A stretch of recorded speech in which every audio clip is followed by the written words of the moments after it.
Grand Touring Suspension.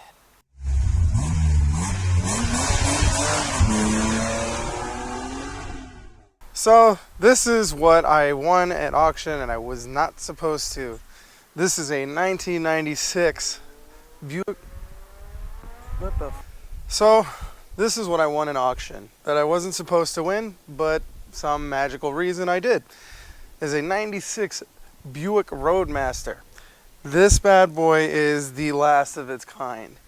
It is a body-on-frame V8 rear-wheel drive beast. It has the, now I'm not going to say Corvette motor, it is an LT1 with iron heads. This thing is an absolute boat because it literally just floats down the road. Let's go ahead and take a look under the hood. Big old American muscle. Right here we have the 5.7 liter V8 or the LT1 with iron heads. I can't stress that enough because it has iron heads. It's not exactly a Corvette engine.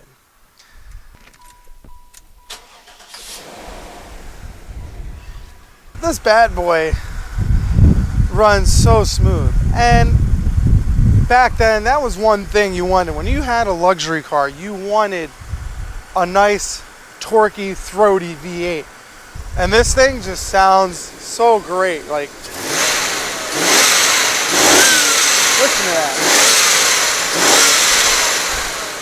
That's beautiful. Getting inside of one of these beasts, the doors back then did not open very much. This is as far as it opens. A lot of new cars are damn near 90 degrees. Like the Mini Cooper I had, that was 90-degree opening. Now, the thing is though, it doesn't need to be open that far. Getting in, oh my God. Oh, it's like you're getting in to sit on the couch. Very, very comfortable. Just unbelievable amount of room, you know. And you got your cup holders here that come out, which were pretty nifty, considering like cup holders used to be kind of rare back then for some odd apparent reason. As you can see, everything is well laid out. The dash is about a mile deep and half a mile wide. And you know, you got your insignia here. I have this neat little thing here that I got from Amazon so I can know my attack, because I was very concerned with the, you know, how fast the motor and tranny were spinning. And you got these switches down here, which are pretty alright and convenient. They're for the washer, for the back window, and to open it. And this was Grand Touring Suspension. I don't know about that one. For the last year, 96, they all got the automatic climate control. It has an aftermarket radio in it. That sounds amazing, I mean. Ashtray thing, or no, this is the ashtray down here. This was just like a storage thing for probably for your CDs, or sorry, CDs. What am I talking about? Cassettes maybe. Glove box, big, but doesn't really come down much. There's not, I don't know, and it has these goofy dividers in there, and the book is tucked up in there. And somebody thought it'd be smart to put tape on here. Why? I don't know. And it's one thing. There's also, so you got your suspension thing, RoadMaster, and concert sound too. Apparently there was a 1. Very, very nice interior, very comfy. There's that Vista roof. Vista roof. Absolutely beautiful. Oh my goodness. I feel like I'm just on the couch watching TV. Has these vents because there wasn't actually a cover for this window. And there was just these little sunscreen things that came out, which they are in absolutely wonderful shape. They had little lights here. I need to turn that off. And of course the obligatory oh shit handle. This is the greatest thing about these wagons. Ugh. It sticks. You had the lift gate, the window. Now here's a little trick that was pretty neat that you'll find in like a Honda Ridgeline, most recently, but this is I don't know what other vehicle does this. I'm not entirely sure. Got the tailgate, but it also swings open. How neat is that? Of course, you have plenty of storage space, but here's another good thing that's awesome about these wagons. Check this out. There's seats. And it's not the best thing to get into, but I will. This is so great. I would love to be riding back here. I would love to be just sitting in here and going on a ride. This would be so much fun. So you got your little lockbox here. Oh, it's locked actually. Little storage compartment. And yeah, this is how kids used to ride back then. They used to just ride in the back of these. And of course, if you remove this here, you pull that, it just pops right out. You have your access to your jack and tire iron, the spare tire as well. It's all in here. Of course, it had just a goofy donut.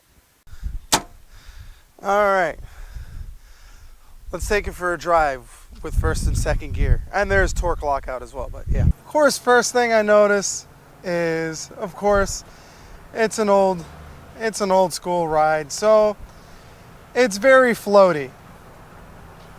You feel like nothing. You don't feel the road. You don't feel anything. And the air's hitting me in the face. All right, I'm gonna have to roll up the window here. Cruising down the road, this thing is an absolute just boat. I don't feel anything on the roads.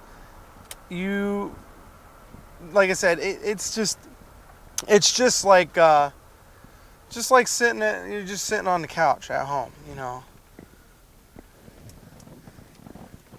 It's easy to manage. Of course, very bouncy when you start getting over really big, dips and bumps and stuff like that. So, again, this thing, this is very, very comfortable. Like, I can't stress that enough. It is a yacht. Now,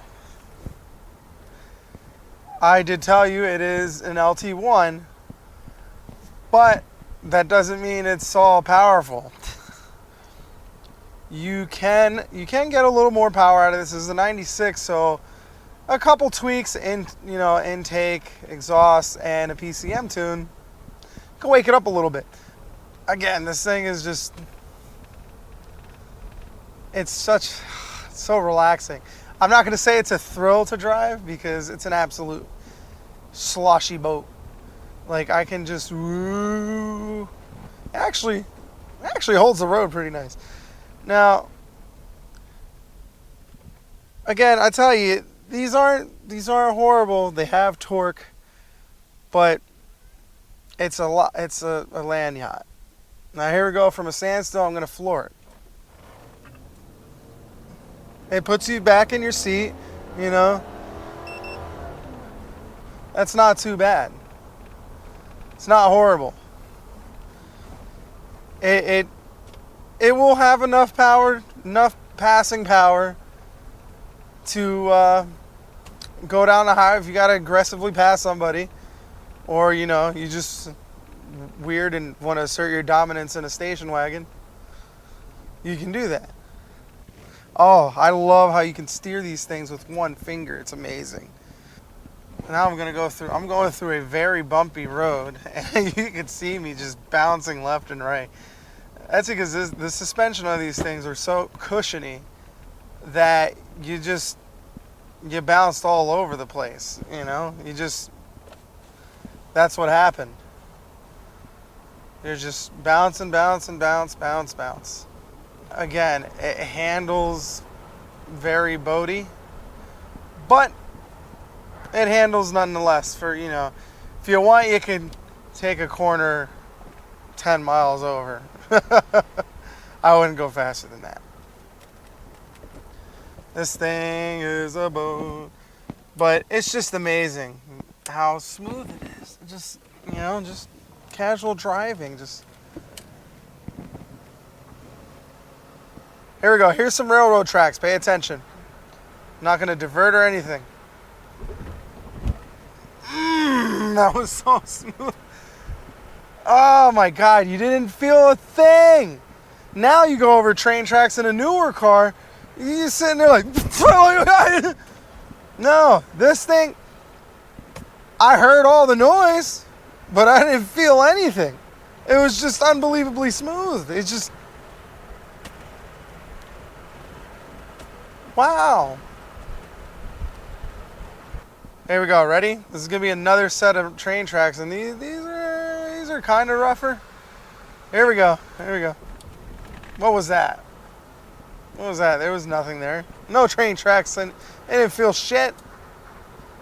Phenomenal. Unbelievable. This one, it has a little spot of rot in the back. And a little down here on the door. But it is absolutely solid. Motor is solid. Doesn't leak any oil. You know, and it does this. I love doing that. I just love getting on it. It actually puts you in your seat. You can feel the throwback, which is good. Yeah, there's these holes, I don't feel anything. I hear the sound, I don't feel the bumps. It's incredible.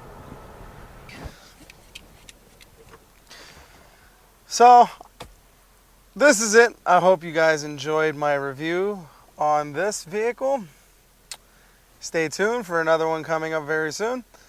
And yeah, this was fun. This was fun. I had fun. I want to thank Cynthia as my one and only Patreon. If you want to help support the channel, or you like my channel or something, you know, you want a sticker that my wife made, which I plan on making more. As usual, thanks a lot, guys. See you guys later. Subscribe.